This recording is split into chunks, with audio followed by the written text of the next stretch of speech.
And the Prophet ﷺ says, Alhamdulillahi yasrifu anna ahl al-bayt. All praises be to Allah Azza wa Jal, who keeps away from us the people of the household, the family of the Prophet ﷺ, like the claims of the people. Like, subhanAllah, how disgusting are the people, these hypocrites, that they start to throw these claims and they throw anything that sticks. And this is like objectively impossible. And this poor man was also being dragged. And subhanAllah, because of a crime, truly it is a crime, right? And what they call eunuchs, right? What's a crime, what they would do to the male slaves and castrating them, right? And unfortunately throughout human history. And he still was accused with, being with Maria radiallahu ta'ala anha. So it's a slander against Maria and a slander against this man as well. And the Prophet ﷺ did not act recklessly. The Prophet ﷺ investigated and he said, Alhamdulillah, khalas, it's done. Like, we don't have to do anything. And this is the way that people would act back then, that how dare you even make the accusation? What did he say and what did he do? No, none of that. Alhamdulillah, it's over. Like, this doesn't have to go any further. Nor does the Prophet ﷺ have to go send Ali radiallahu anhu to announce in the masjid that I saw Ma'bur and he's in this situation and that situation, because that would be humiliating to the man. So it's not necessary to even respond to the claims of the hypocrites at that point. Simply that the slander is clearly false. So Ma'bur was a man that would provide, firewood and some of the things at that time, but he also was wrongly accused. So Maria radiallahu ta'ala anha is in Al-Madinah. And then the biggest surprise happens in the life of the Prophet ﷺ, something that he entirely was unexpecting, which is that his wife, or that Maria radiallahu ta'ala anha becomes pregnant when he's 61 years old. Sallallahu alayhi wasallam. And I want you to think about like this rizq that comes out of nowhere, right? The sustenance that comes out of nowhere. The Prophet sallallahu alayhi wasallam has not had a child now for, pretty much 2 decades. Khadija radiallahu ta'ala anha was the only woman who Allah subhanahu wa ta'ala blessed him with 6 children through. And now all of a sudden, at the age of 61, Allah subhanahu wa ta'ala blesses him with a child. And the parallels are so many. Ibrahim alayhi salam was given his child at a late age. Surprise, right? A rizq. And just like how Ibrahim alayhi salam, who was with his wife Sarah for all these years and not given a child through Sarah and then through the bondwoman Hajar, the same thing with the Prophet ﷺ. Rasulullah ﷺ was with Aisha radiallahu anha and Hafsa radiallahu anha and Safiya radiallahu anha, his azwaj. And he was not given a child through any of them until Maria radiallahu ta'ala anha comes from Egypt. And within the first year, she's pregnant and the Prophet ﷺ is 61 years old. You can think about like the hikmah that it wasn't Aisha or Hafsa or Zainab. What's the hikmah? Allah knows best, right? And Maria radiallahu ta'ala anha, she says, فَأَخْفَيْتُ حَمْلِي, like I concealed my pregnancy in the first place, because like if there is jealousy and there's envy towards me already, then I have a child now. I'm going to be the first woman to bear the Prophet ﷺ a child since Khadija radiallahu ta'ala anha. It's, imagine how the hypocrites are going to try to cook something out of this. And so she becomes pregnant, and eventually Rasulullah sallallahu alayhi wasallam is in the masjid. وَجَاءَهُ جِبْرِيلَ عَلَيْهِ السَّلَامُ. Jibreel alayhi salam comes to him and says to him, Assalamu alayka ya Aba Ibrahim. Peace be unto you, O father of Ibrahim. Which was the glad tidings that this was his son. And clearly if the munafiqeen would try to make up anything, this is your child.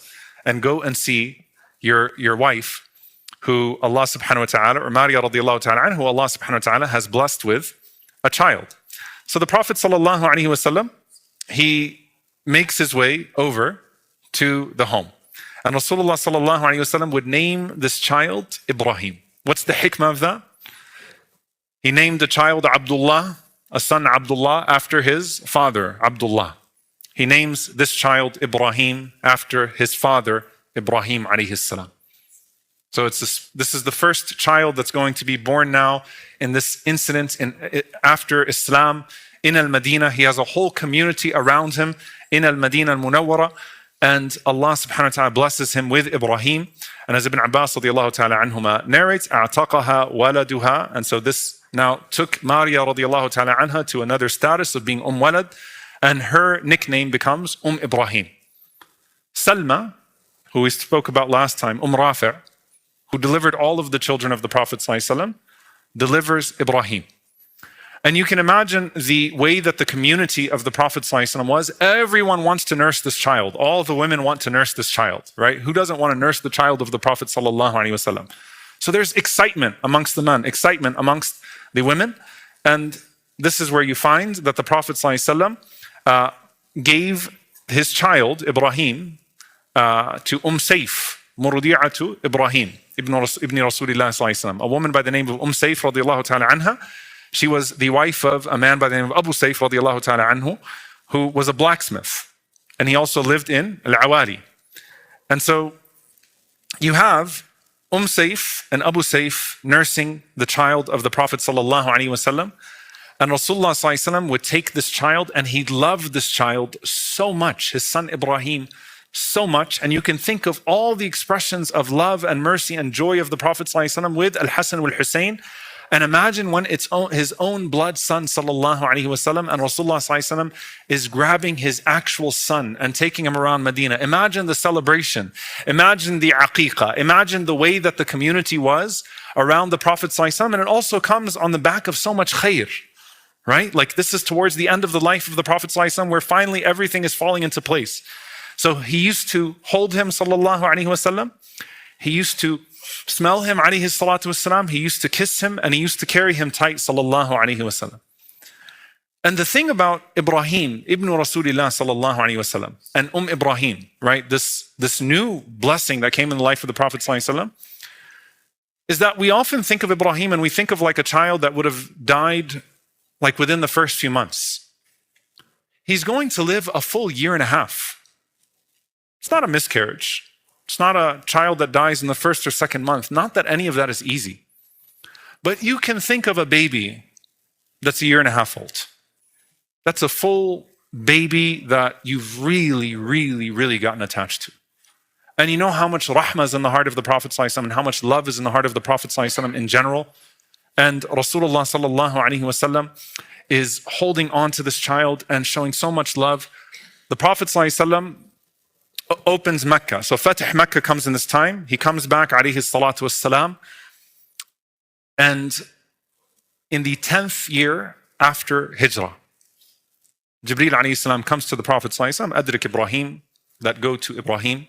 Anas radiyallahu ta'ala anhu, he says, فَانْطَلَقَ يَأْتِيهِ وَاتَّبَعْتُهُ. The Prophet sallallahu alaihi wasallam went out from the masjid quickly to go and to see Ibrahim. Ibrahim was sick. And the Prophet ﷺ went out to see him. And he said, so we went and we saw Abi Sayf. This gives you just the human element, the blacksmith. وَهُوَ يَنْفُخُ بِكَيْرِهِ. And he was blowing into his bellows. And, you know, the house was filled with smoke. So Anas radiallahu anhu said, I went ahead and I told him to, stop so that the dukhan, so that the smoke would not continue to be around us. And he said, so the Prophet sallallahu alaihi wasallam went forward and he asked for his son Ibrahim, and Ibrahim was breathing his last. So the Prophet ﷺ held his son Ibrahim, ضمه إليه, he held him close to him, وقال ما شاء الله أن يقول, and he said what Allah Azza wa Jal, whatever Allah subhanahu wa ta'ala would allow him to say, sallallahu alayhi wa sallam.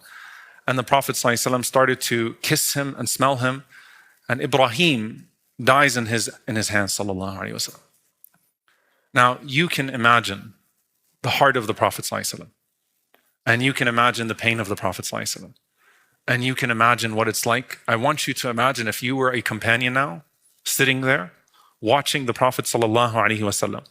So the Prophet ﷺ is holding his son Ibrahim. And as he's holding him and making dua, the tears of the Prophet ﷺ start to fall on the body of his dead son. Right? Does it get more painful of a sight than that? Rasulullah ﷺ holding his dead child and the tears coming down from the eyes of the Prophet ﷺ and falling on the body of his child. And so when that happens, Anas radiallahu ta'ala anhu says, like a group of us companions are watching the Prophet ﷺ holding his son. Ibrahim Maria radiallahu ta'ala anha is in the house.